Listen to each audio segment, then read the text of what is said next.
क्षत्रिय इधर उधर भृगुवंशी ब्राह्मणों की तलाश में निकल गए और एक स्थान पर वो ब्राह्मण उनको मिल गए महाराज। वहीं पर उन ब्राह्मणों का भृगुवंशियों ने संहार करना शुरू कर दिया और ऐसे करते करते बहुत सारे ब्राह्मणों का वध कर दिया उन्होंने। धन का लोभ महाराज, हमको जो है कभी भी लोभ के वशीभूत नहीं होना चाहिए। लोभ का पाप का मूल होता है। जिसके मन में लोभ आ गया वो कोई भी काम करने के लिए जो है राजी हो जाता है, तैयार हो जाता है। और यदि हम लोभी नहीं हैं तो हमारे पास कितना भी धन हो जाए हम उस धन को स्पर्श तक नहीं करेंगे। और लोभी व्यक्ति हर काम करने के लिए तैयार हो जाता है। धन है महाराज तो धन का घमंड मत करो। भगवान ने आपको सुंदरता दिया है तो सुंदरता का घमंड मत करो। यदि आपको अच्छी काया भगवान ने दिया है महाराज तो अपनी अच्छी काया का घमंड मत करो। ऐसा व्यक्ति को कभी घमंड नहीं करना चाहिए। अच्छे से रहना चाहिए, हंसी खुशी से रहना चाहिए, प्रसन्नता के साथ रहना चाहिए। बोलिए जगदम्बिका मैया की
अपने धन पर उनको अभिमान हो गया, अपने धन को उन पर अभिमान हो गया।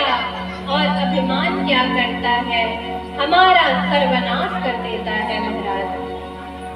इसलिए जब क्षत्रिय उनकी तलाश में आते हैं, उनको ढूंढने लगते हैं, तो सारे क्षत्रिय जो है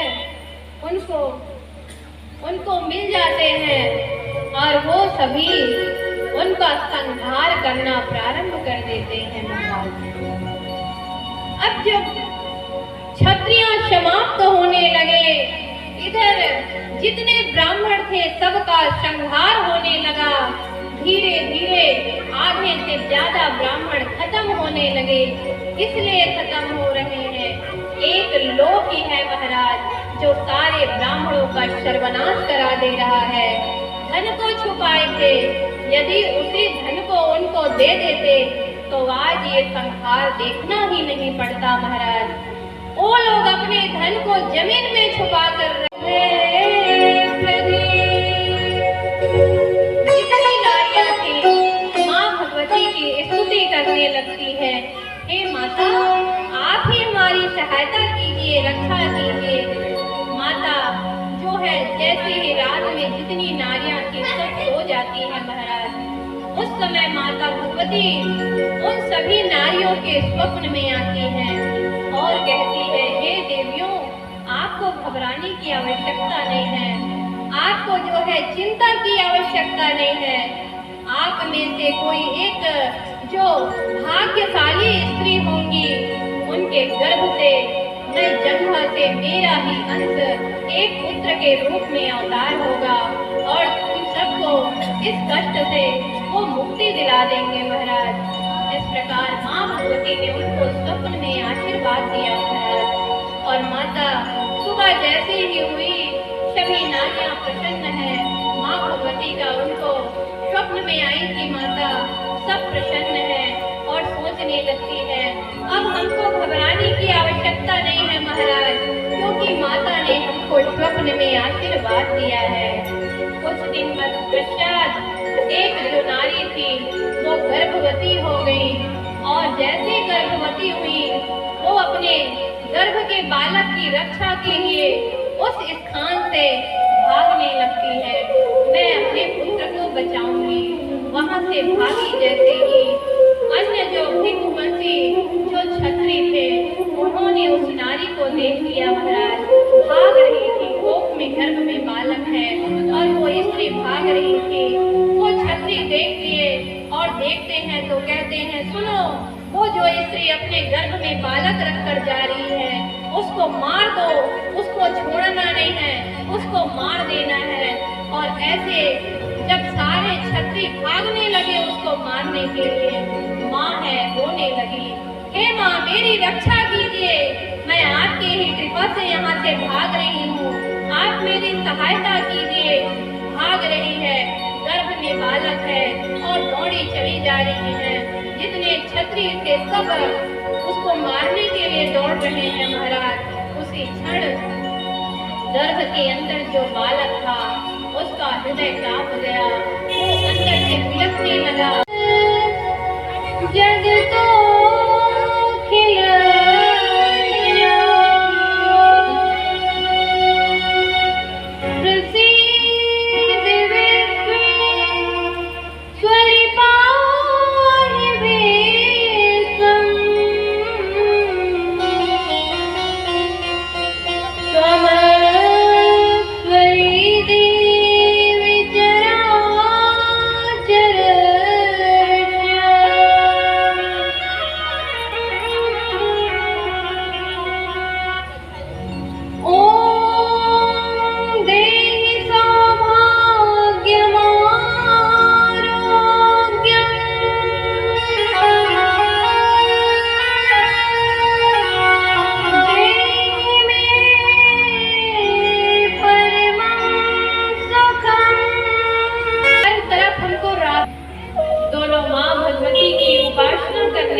तपस्या करने लगे। माँ भगवती की पूजा करते करते 1 वर्ष व्यतीत हो गए दोनों को। 1 वर्ष व्यतीत हो जाने के पश्चात 1 वर्ष में अन्न जल का त्याग कर दिए। दूसरे वर्ष केवल फल को खाकर तपस्या करने लगे महाराज। तीसरे वर्ष निराहार रहकर माँ भगवती की कठोर तपस्या दोनों ने। उनके भक्ति भाव को देखकर माँ भगवती प्रसन्न हो गई और दोनों के सामने प्रकट हो जाती है। मुनि उसी समय माँ भगवती जब प्रकट हो गई तो माँ भगवती कहती है, आप दोनों की क्या इच्छा है, आप बताइए मुझे, आपकी हर इच्छा मैं पूरी करूंगी। तो जो है राजा कहते हैं, तुरत नाम के जो राजा हुए वो कहते हैं, हे देवी आप मेरे शत्रुओं को पराजित कर दीजिए और मेरा राजपाट मुझे लौटा दीजिए, क्योंकि शत्रु मुझे धोखा देकर मेरा राजपाट छीन लिए हैं। इसलिए आप मेरे ऊपर एक ही कृपा कीजिए कि मेरा राजपाट मुझे मिल जाए। और मेरे शत्रु परास्त हो जाए, पराजित हो जाए महाराज। माँ भगवती ने उनको आशीर्वाद दिया है। सूरत को आशीर्वाद माँ भगवती ने दे दिया। वैश्य से मैया पूछती है कि आपको क्या चाहिए? तो वैश्य कहता है, हे मैया, मुझे कुछ नहीं चाहिए। पुत्र और स्त्री ने मुझे धोखा दिया है। मैं इस संसार में, माया मोह में, इन संसार की वासनाओं में नहीं फंसना चाहता। मुझे आप अपनी भक्ति का वरदान दीजिए। मैं आपकी भक्ति करना चाहता हूँ माँ, इसलिए आप मुझे अपनी भक्ति का वरदान दीजिए, मुझे मोक्ष प्रदान कर दीजिए। माँ भगवती ने उनको आशीर्वाद दिया है। इस प्रकार माँ भगवती वहां पर अंतर्ध्यान हो गई महाराज। कुछ क्षण पश्चात राजा सूरत के जो मंत्री आदि थे, उनके जो प्रजा थे, सब के सब उनको उस जंगल में लेने के लिए आ गए। कहते हैं, जिन पर कृपा राम की होई, ता पर कृपा करे शब्द। यदि परमात्मा का कृपा हो जाए तो उस पे तो हर कोई कृपा करेंगे। माँ भगवती का कृपा हो गया और उनके जो सेना थे, उनके द्वारपाल थे, उनके प्रजाजन थे, उनके जो सैनिक थे, सब राजा को लेने आ गए जंगल। और वैसे तो माँ भगवती ने जितने क्षत्रिय थे सबके सब निर्धन हो गए। एक दिन क्षत्रियों को धन की आवश्यकता हुई तो सारे क्षत्रिय ब्राह्मणों के पास आए, महाराज की धन दे दीजिए थोड़ा बहुत। तो जो है जितने भृगुवंशी ब्राह्मण थे वो धन के लोभ के वशीभूत हो गए थे, धन के वशीभूत हो गए थे और देना ना पड़े करके सारे ब्राह्मण अपने अपने धन को जमीन के अंदर खोद कर उसको बंद कर दिए, गाड़ दिए जमीन के अंदर। कई ब्राह्मण अपने अपने धन को छुपा लिए महाराज। कई ब्राह्मण अपने अपने धन को दूसरे के घर में रखवा दिए ताकि हमको क्षत्रियों को देना ना पड़े करके। क्षत्रिय निराश हो गए, अब क्या करना चाहिए? ब्राह्मण तो हमको धन ही नहीं दे रहे हैं, हमारा गुजारा कहाँ से चलेगा? यदि आपके पास धन है, किसी को जरूरत है उस चीज का, तो उसको दान दे देना चाहिए महाराज, सहयोग करते रहना चाहिए। नहीं तो क्या है, हमसे सामने वालों से दुश्मनी हो जाती है, शत्रुता हो जाती है। इसलिए यदि आपके पास धन है तो इसको दे देना चाहिए। सारे ब्राह्मण अपने अपने धन को छुपा कर रखने लगे। एक दिन जो क्षत्रियों में प्रधान था वो फिर से गए भृगुवंशी ब्राह्मणों के पास, सारे धन को छुपा कर रख लिए थे। और जब वो पहुंचे तो अपने अपने आश्रमों से भाग गए थे महाराज वहां से।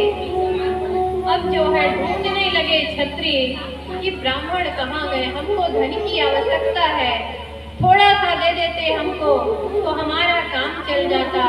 लेकिन महाराज वो तो है ही नहीं अपने आश्रम में, इसलिए वो ढूंढने लगे भृगुवंशी ब्राह्मणों को, लेकिन वो कहीं मिल नहीं रहे हैं। कंदराओं में चले गए, छिप गए, पर्वतों पे जाकर छिप गए, सारा धन छुपा लिए, जमीन के अंदर खोद कर रख दिए महाराज। अब जब धन नहीं मिला तो सारे क्षत्रिय इधर उधर भृगुवंशी ब्राह्मणों की तलाश में निकल गए और एक भी मिल नहीं रहे हैं। कंदराओं में चले गए, छिप गए, पर्वतों पे जाकर छिप गए, सारा धन छुपा लिए, जमीन के अंदर खोद कर रख दिए महाराज। अब जब धन नहीं मिला तो सारे क्षत्रिय इधर उधर भृगुवंशी ब्राह्मणों की तलाश में निकल गए और एक स्थान पर वो ब्राह्मण उसको मिल गए महाराज। वहीं पर उन ब्राह्मणों का भृगुवंशियों ने संहार करना शुरू कर दिया और ऐसे करते करते बहुत सारे ब्राह्मणों का वध कर दिया उन्होंने। धन का लोभ महाराज, हमको जो है कभी भी लोभ के वशीभूत नहीं होना चाहिए। लोभ का पाप का मूल होता है। जिसके मन में लोभ आ गया वो कोई भी काम करने के लिए जो है राजी हो जाता है, तैयार हो जाता है। और यदि हम लोभी नहीं हैं तो हमारे पास कितना भी धन हो जाए हम उस धन को स्पर्श तक नहीं करेंगे। और लोभी व्यक्ति हर काम करने के लिए तैयार हो जाता है। धन है महाराज तो धन का घमंड मत करो। भगवान ने आपको सुंदरता दिया है तो सुंदरता का घमंड मत करो। यदि आपको अच्छी काया भगवान ने दिया है महाराज तो अपनी अच्छी काया का घमंड मत करो। ऐसा व्यक्ति को कभी घमंड नहीं करना चाहिए। अच्छे से रहना चाहिए, हंसी खुशी से रहना चाहिए, प्रसन्नता के साथ रहना चाहिए। बोलिए जगदम्बिका मैया की धन का घमंड प्यारे मन से तू दूर कर। धन का घमंड प्यारे मन से तू दूर कर। दौलत खजाना सब यहीं रह जाना है। दौलत खजाना सब यहीं रह जाना है।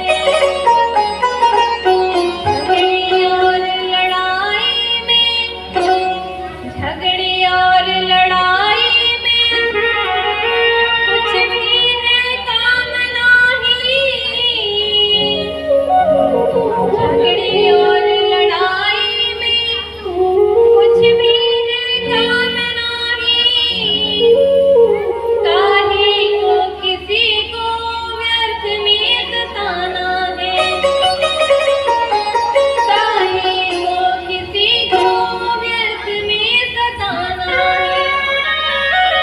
लाखन की एक बात तुमको बतलाए जाए। लाखन की एक बात तुमको बतलाए जाए। और को सताओ मत यहीं रह जाना है। अपने धन पर अहंकार मत करो। आज भृगुवंशियों ने अपने धन पर उनको अभिमान हो गया। अपने धन को उन पर अभिमान हो गया। और अभिमान क्या करता है, हमारा सर्वनाश कर देता है महाराज। इसलिए जब क्षत्रिय उनकी तलाश में आते हैं, उनको ढूंढने लगते हैं तो सारे क्षत्रिय जो है उनको मिल जाते हैं और वो सभी उनका संहार करना प्रारंभ कर देते हैं महाराज। अब जब क्षत्रिय समाप्त होने लगे, इधर जितने ब्राह्मण थे सबका संहार होने लगा। धीरे धीरे आधे से ज्यादा ब्राह्मण खत्म होने लगे। इसलिए खत्म हो रहे हैं, एक लोभ ही है महाराज जो सारे ब्राह्मणों का सर्वनाश करा दे रहा है। धन को छुपाए थे, यदि उसी धन को उनको दे देते तो आज ये संहार देखना ही नहीं पड़ता महाराज। वो लोग अपने धन को जमीन में छुपा कर रहे। जितनी नारियां थी माँ भगवती की स्तुति करने लगती है, हे माता आप ही हमारी सहायता कीजिए, रक्षा कीजिए। माता जो है जैसे ही रात में जितनी नारियां थी सब सो जाती है महाराज, उस समय माता भगवती उन सभी नारियों के स्वप्न में आती हैं और कहती है, हे देवियों आपको घबराने की आवश्यकता नहीं है, आपको जो है चिंता की आवश्यकता नहीं है। आप में से कोई एक जो भाग्यशाली स्त्री होंगी उनके गर्भ से मैं जन्म से मेरा ही अंत एक पुत्र के रूप में अवतार होगा और तुम सबको इस कष्ट से वो मुक्ति दिला देंगे महाराज। इस प्रकार माँ भगवती ने उनको स्वप्न में आशीर्वाद दिया महाराज। और माता सुबह जैसे ही हुई सभी नारियां प्रसन्न है। माँ भगवती का उनको स्वप्न में आई कि माता सब प्रसन्न है और सोचने लगती है अब हमको घबराने की आवश्यकता नहीं है महाराज, क्योंकि माता ने हमको स्वप्न में आशीर्वाद दिया है। कुछ दिन पश्चात एक जो नारी थी वो गर्भवती हो गई और जैसे गर्भवती हुई वो अपने गर्भ के बालक की रक्षा के लिए उस स्थान से भागने लगती है। मैं अपने पुत्र को बचाऊंगी। वहां से भागी जैसे ही अन्य जो भिक्षुवंशी जो छत्री थे उन्होंने उस नारी को देख लिया महाराज। भाग रही थी, कोख में गर्भ में बालक है और वो स्त्री भाग रही थी। वो छत्री देख लिए और देखते हैं तो कहते हैं सुनो, वो जो स्त्री अपने गर्भ में बालक रखकर जा रही है उसको मार दो, उसको छोड़ना नहीं है, उसको मार देना है। और ऐसे जब सारे छत्री भागने लगे उसको मारने के लिए, माँ है रोने लगी, हे माँ मेरी रक्षा कीजिए, मैं आपके ही कृपा से यहाँ से भाग रही हूँ, आप मेरी सहायता कीजिए।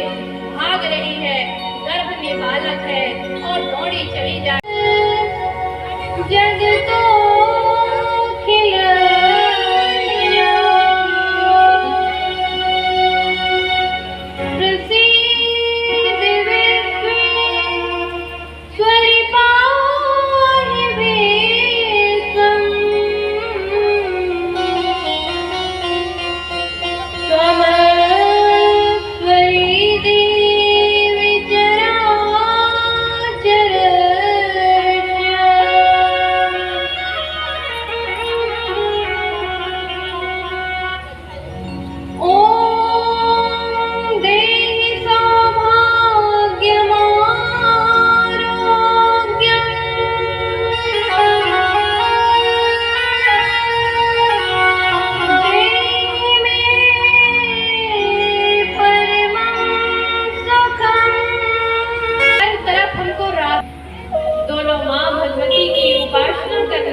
तपस्या करने लगे।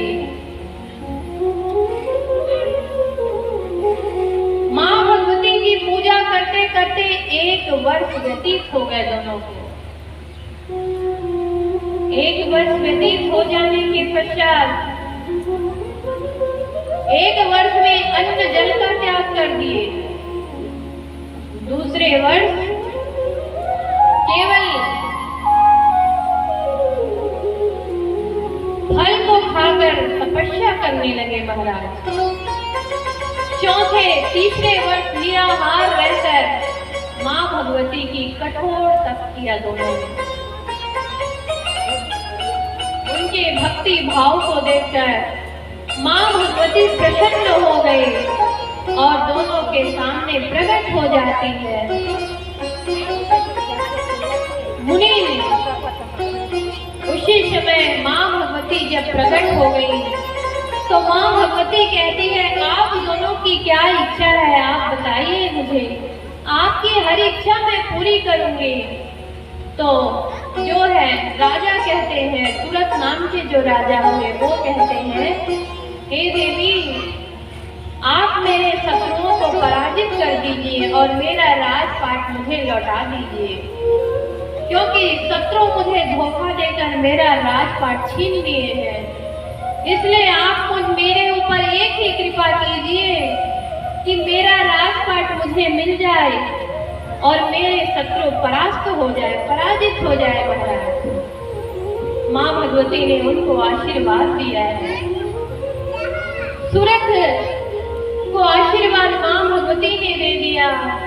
वैश्य से मैया पूछती है कि आपको क्या चाहिए, तो वैश्य कहता है हे मैया मुझे कुछ नहीं चाहिए, पुत्र और स्त्री ने मुझे धोखा दिया है, मैं इस संसार में माया मोह में इन संसार की वासना नहीं फंसना चाहता। मुझे आप अपनी भक्ति का वरदान दीजिए। मैं आपकी भक्ति करना चाहता हूँ माँ, इसलिए आप मुझे अपनी भक्ति का वरदान दीजिए, मुझे मोक्ष प्रदान कर दीजिए। माँ भगवती ने उनको आशीर्वाद दिया है। इस प्रकार माँ भगवती वहां पर अंतर्ध्यान हो गई महाराज। कुछ क्षण पश्चात राजा सूरत के जो मंत्री आदि थे, उनके जो प्रजा थे, सब के सब उनको उस जंगल में लेने के लिए आ गए। कहते हैं जिन पर कृपा राम की होई, ता पर कृपा करे सब। यदि परमात्मा का कृपा हो जाए तो उस पे तो हर कोई कृपा करेंगे। माँ भगवती का कृपा हो गया और उनके जो सेना थे, उनके द्वारपाल थे, उनके प्रजाजन थे, उनके जो सैनिक थे, सब राजा को लेने आ गए जंगल। और वैसे तो माँ भगवती ने जितने क्षत्रिय थे सबके सब निर्धन हो गए। एक दिन क्षत्रियों को धन की आवश्यकता हुई तो सारे क्षत्रिय ब्राह्मणों के पास आए, महाराज की धन दे दीजिए थोड़ा बहुत। तो जो है जितने भृगुवंशी ब्राह्मण थे वो धन के लोभ के वशीभूत हो गए थे, धन के वशीभूत हो गए थे और देना ना पड़े करके सारे ब्राह्मण अपने अपने धन को जमीन के अंदर खोद कर उसको बंद कर दिए, गाड़ दिए जमीन के अंदर। कई ब्राह्मण अपने अपने धन को छुपा लिए महाराज। कई ब्राह्मण अपने अपने धन को दूसरे के घर में रखवा दिए ताकि हमको क्षत्रियों को देना ना पड़े करके। क्षत्रिय निराश हो गए। अब क्या करना चाहिए? ब्राह्मण तो हमको धन ही नहीं दे रहे हैं, हमारा गुजारा कहाँ से चलेगा?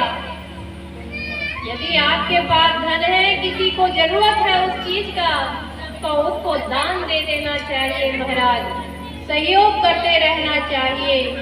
नहीं तो क्या है, हमसे सामने वालों से दुश्मनी हो जाती है, शत्रुता हो जाती है। इसलिए यदि आपके पास धन है तो इसको दे देना चाहिए। सारे ब्राह्मण अपने अपने धन को छुपा कर रखने लगे।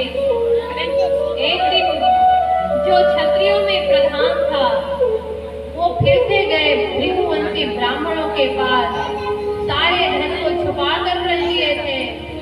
और जब वो पहुंचे तो अपने अपने आश्रमों से भाग गए थे महाराज वहां से।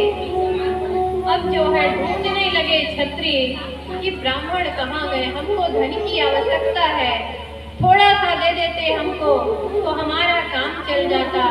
लेकिन महाराज वो तो है ही नहीं अपने आश्रम में, इसलिए वो ढूंढने लगे भृगुवंशी ब्राह्मणों को। लेकिन आएंगे यदि अच्छा होता है तो भी बताएंगे। दोनों शर्त रख लिए थे। तो दोनों कोई आए, नारद जी और पर्वत मुनि आज स्वर्ग से धरती की सैर करने के लिए महाराज नगर नगर कई नगर में मैं और पर्वत मुनि घूमते रहे। कौन बता रहे हैं? नारद जी बता रहे हैं कि संसार में जो प्राणी आएंगे वो सब मोह के वशीभूत हो जाते हैं महाराज। ब्रह्मा विष्णु महेश तीनों भी मोह के वशीभूत होकर के अपना कार्य को संपादित करते हैं। इस संसार में मोह से कोई बच नहीं सकते, सब मोह रूपी जाल में फंसे हुए हैं और अपना कर्म कर रहे हैं।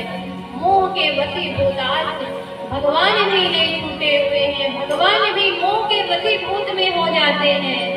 तो इंसान का तो क्या बात है महाराज, वो तो इस संसार की चकाचौंध में चारों तरफ इतनी सुंदर संसार है कि मोह में वशीभूत हो जाते हैं महाराज। नारद जी कहते हैं कि मैं भी घूमने के लिए आया था, विचरण कर रहा था धरती पर, तो मैं घूम घूम कर कई जगह घूमा।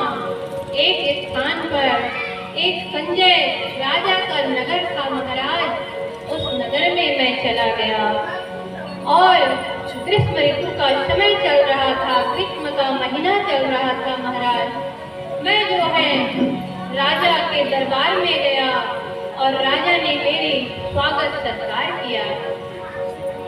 मैं और पर्वत मुनि दोनों वहीं रहने लगे। उस समय चातुर्मास का समय आ गया। मैं और पर्वत मुनि दोनों उस राजा के राज्य में, उस राजा के महल में रहने लगे। एक दिन जो है राजा संजय ने मुझसे और नारद जी से कहने लगे कि हे नारद जी, आपको किसी चीज की कमी होगी, आपको किसी चीज की आवश्यकता होगी तो आप मुझे कह देना, मैं आपकी हर इच्छा पूरी कर दूंगी। कोई चीज की कमी होगा, कोई चीज की आवश्यकता होगा, हर चीज मुझे बता देना। और अपनी बेटी को